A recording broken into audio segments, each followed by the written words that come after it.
you very much. Well, thank you, everyone. Very pleased to be here. I've had a chance to hear a number of the other speeches, and they've all been outstanding.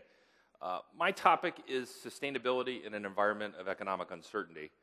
And I hope for people in the audience who think about the topic of sustainability, you see a little bit of the dilemma in the topic itself, which is how can you subject the very topic of sustainability to an economic environment? If it's about sustainability, it has to be enduring and it has to go on. So I'd like to challenge us in this talk to think about sustainability as something that spans very long periods of time, but ultimately at the end of this try to get to what are some of the actions that we can take to try to improve our position in the near term.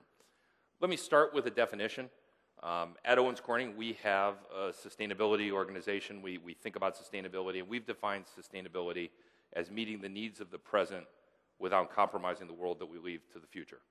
So a pretty simple definition, pretty balanced approach. It's not to say that we have to somehow go backwards in the present in order to get to where we need to be in the future, but that we can't compromise where we need to be in the future in order to meet the needs of the present.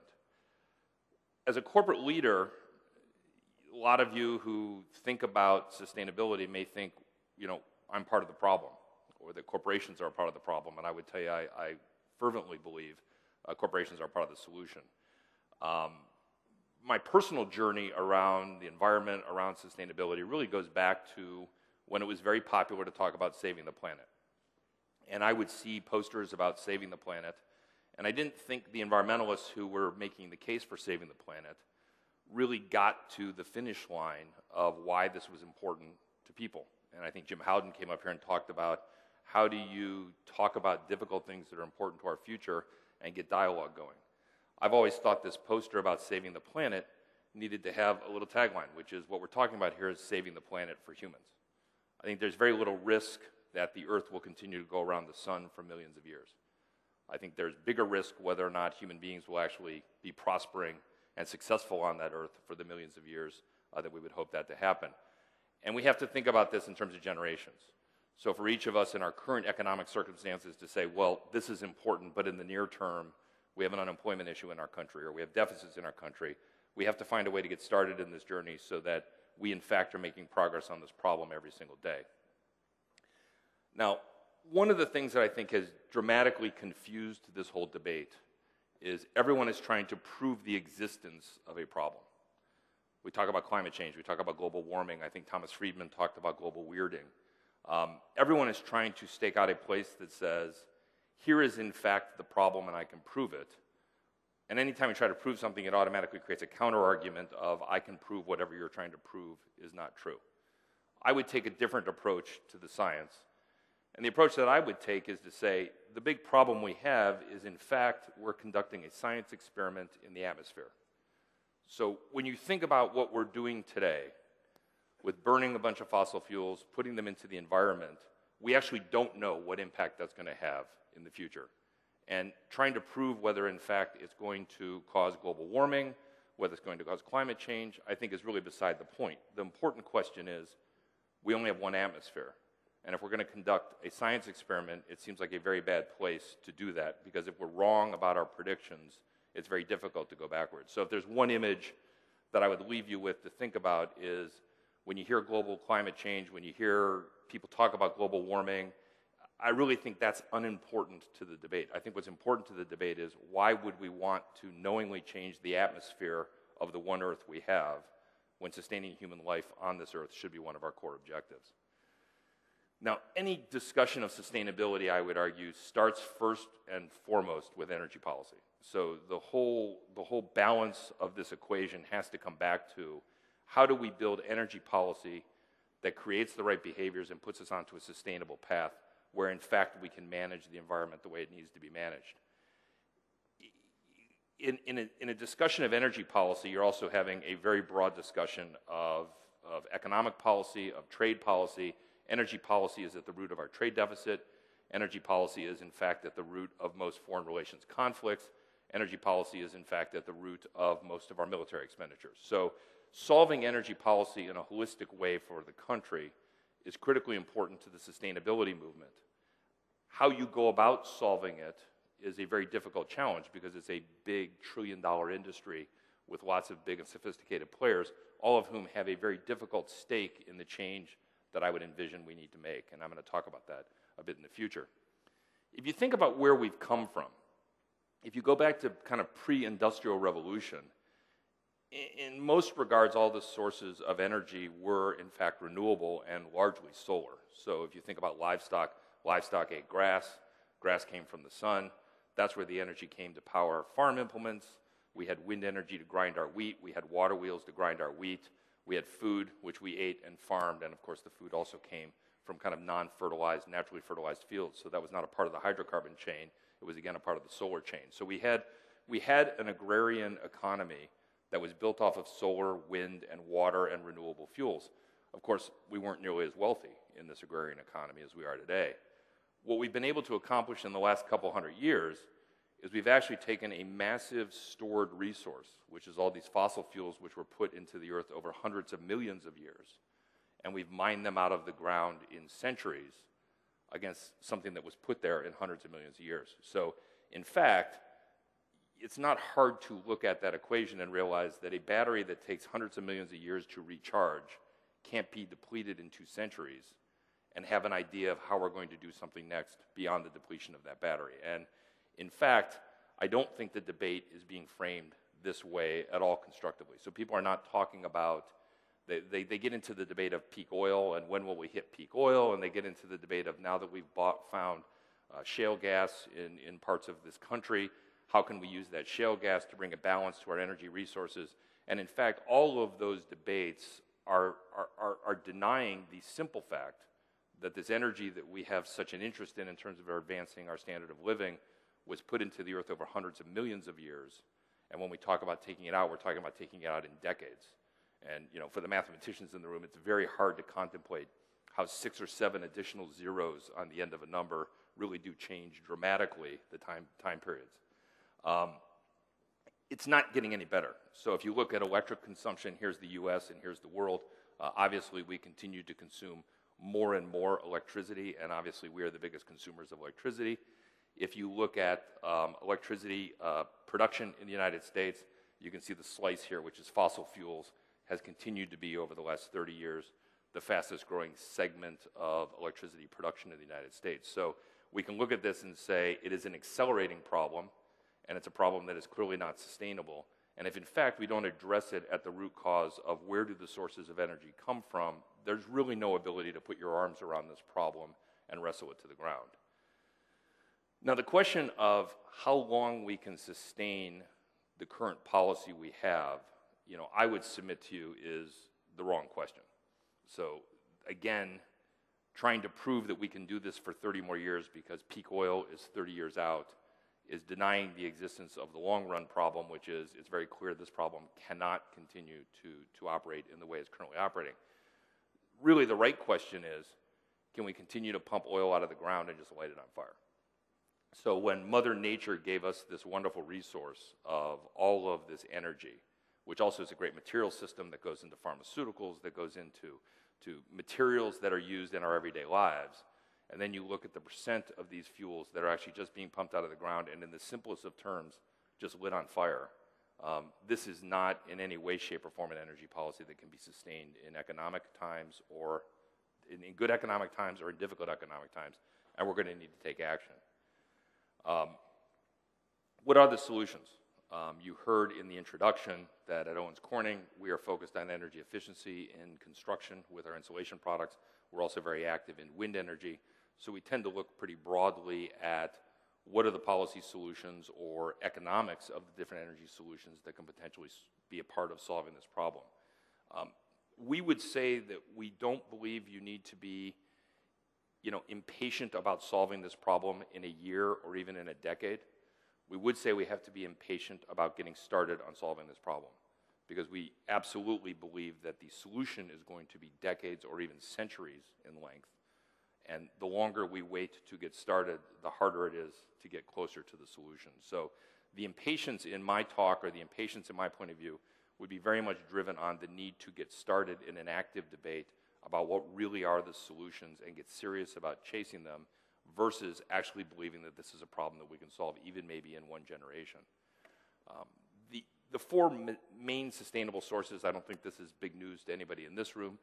You've got solar, you've got wind, you've got tidal, and then we would always put on a fourth, which is energy efficiency. So certainly using less of an energy source is the cheapest, generally highest return, and best form of renewable energy is to never use the energy in the first place. We would look at energy efficiency and say that is, from both a policy point of view as well as an actionability point of view, a just go do. So that's something every person in this room can be involved in. That's something that is easily mandated or regulated from a government point of view. It's something where people can take their own energy and find a way to get involved in energy efficiency or an energy reduction projects in the choices you make in your life. Clearly, in the near term, we would say wind has the best economics, and we have seen large-scale wind development, and one of the things that stands in the way of larger-scale wind development is good uses of the electricity that's generated in wind because it's an intermittent resource. So for industry, it's very difficult for us to take electricity that sometimes is on, sometimes is off. There are big parts of our economy, and I'll talk about automotive, where in fact you can use intermittent electrical sources to charge batteries and then drive electrical vehicles. So we think wind has a lot more opportunity for big scale production, particularly in the United States, but in a lot of parts of the world, and to go offshore. But finally, and most obviously, the most pervasive source of energy for the Earth is solar.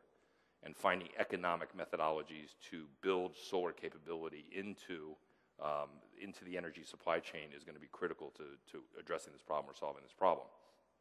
Now, the first answer, we believe, is obvious, using radically less. Today, if you look at residential commercial construction, we consume about 40% of the energy in the United States in buildings just like this in our homes. Most of us don't actually understand that there's more energy consumed in residential commercial buildings than there are in the transportation industry, than there is in industrial America. So the single largest user of energy is residential and commercial construction. There's simple known technologies today that can reduce the amount of consumption in residential commercial buildings by 30%. So this is just the will to spend our money in our homes on energy efficiency and the energy efficiency of our home versus granite countertops versus stainless steel appliances versus tile backsplashes. So when you look at the choices that we make when we buy our homes, the infrastructure of our country, the infrastructure of our home is being built one site at a time, and the individuals buying those houses are making decisions that affect the energy future and the infrastructure future of our country. This is an obvious place crying out for a regulatory framework that demands higher and higher efficiency levels in all construction, and then goes back and looks at retrofitting existing buildings and also making them much more energy efficient. Today, you can find pretty economic approaches to net zero construction. So new construction homes that are using renewable sources as an offset, but use such little energy in their construction and such little energy in their use that those offsets are relatively inexpensive, and in fact, that home can be deemed a net zero home. In Germany, they're actually building homes today called passive house, and many of you I know are architect students or studying design, where in fact the heat of the people living in the dwelling provides most of the heat during the winter months. And these are houses that can be good-looking houses with very low levels of renewable energy sources to power them, where in fact they need no other energy source at all. So there's a clear path here, I think, if there were a will. And one of, I think, the classically American challenges is the belief that our home is an expression of our individuality. And as a result, these are choices I get to make. And from a policy point of view, we would believe very strongly that these are choices that maybe not need to be government mandated, but certainly minimum standards need to be set, minimum standards need to be met, and incentive and penalties need to be put in place for people who are above those standards or below those standards until the behaviors of energy efficiency in residential commercial buildings are met. So you don't normally see a lot of corporate executives standing up and wanting to talk about more regulation. You don't typically hear us standing up in public and talking about more taxes. But in fact, in order to get the behaviors that we need, we can't deny the issue that the energy efficiency of my structure is not just my right, and that it's actually a community right, it's a communal right, it's a societal right, because the energy that I'm consuming affects all of us. The next place to go clearly is the electrification of transportation. We need to take liquid fuels out of transportation. You can get enough torque, you can get enough power out of batteries in order to move most vehicles. and with renewable energy sources, which are not, baseload power. You cannot rely on them on call. You certainly can expect charging cars through the night, charging cars in parking lots during the day, that there will be enough solar and wind power available to keep a fleet of vehicles charged, and that fleet of vehicles can therefore provide most of the transportation needs of most people. I think we're seeing some progress in this, but certainly it's an area where moving more quickly to build the infrastructure on this and moving more quickly to make it economically viable to want to operate an electric vehicle is very, very important. I would argue a very simple way to make this happen is to raise the price of gasoline. Again, a very, very unpopular idea, but solar and wind become much more viable in electric cars if gasoline is $5 or $6 at the pump versus $3.69 or $3.49 at the pump. Again, a place where we have to have an incentive, but also a penalty for poor behaviors. We have challenges. So there are things like air transportation and other places where liquid fuels pack so much punch that it's hard to imagine, at least in known technologies, how we're going to be able to electrify all parts of the transportation chain. But if you take energy out of residential commercial buildings, you take energy or liquid energies or fossil energies out of carbon fuels, it's very easy to see where we would have a very narrow use for fossil fuels in some of the places where they are actually desperately needed. When you think about affecting change, I'd like to walk through kind of two examples. The classic two ways to make things happen are a carrot and a stick. So you can incentivize good behavior or you can penalize bad behavior. I've talked a bit about that. If you think about the places we've seen change, smoking, smoking rates in the country have dropped from 40% to about 25% over the last 2 decades, and we've taxed it like crazy and we've outlawed it. And we've taken a behavior and we've not been neutral in our view as to whether or not smoking is a good thing or a bad thing societally. We've been willing to say we don't want a society of smokers. We've been willing to put taxes on it. And we've sustained that because governments are actually much better at taking in taxes than they are at using subsidies to pay out. They eventually run out of money when they pay out. They're much better at taxing bad behaviors than they are at incentivizing good behaviors. I think we have a very recent example of that. Many of you have been probably following the company Solyndra. Here's a case of the government giving a $550 million loan to try to commercialize solar power, and within 12 months the company's bankrupt and can't pay back the loan. We would certainly not feel that governments are in a position to pick winners and losers. We certainly don't think governments should be in the business of giving loans to companies to commercialize technologies that they don't understand. Investors can form the capital to do this. Investors can go take the risk. Investors can take the losses if the losses incur. The way you have to do that is you have to make people pay for carbon. So we would feel very strongly that carbon taxes and raising the cost of energy in a slow and consistent but ever-increasing way eventually brings in more viable wind technology, it brings in more viable electric car technology, it then brings in more viable solar technology. It makes the return on capital or the return on investment of energy efficiency projects in construction go up, not down. And then private capital, like corporations, participate in the solution because we see how we can take good investments and make good return on investment by investing against the elimination of what becomes a very dear and valuable asset, which is energy.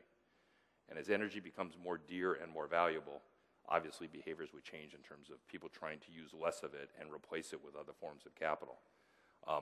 Hopefully, for most of you, there's some refreshment in seeing corporations standing up and saying, we think we need more taxes, and we need more taxes in certain areas. This is the debate that we believe needs to be made more public and more clear in the way we talk about this problem. Now, when we look at the long road, and it is a very, very long road, the trick to winning any race is, no matter how long the road is, you have to go get started. And hopefully, in the short time that I've had to spend with you, I've been able to give you some images and ways to think about this problem that would cause each of us to be able to bring other people into the dialogue around sustainability and cause them to see that this is a long-term problem and this is a problem that affects all of us, and that we don't need to be right about the scientific facts to want to get in action about making change. Thank you.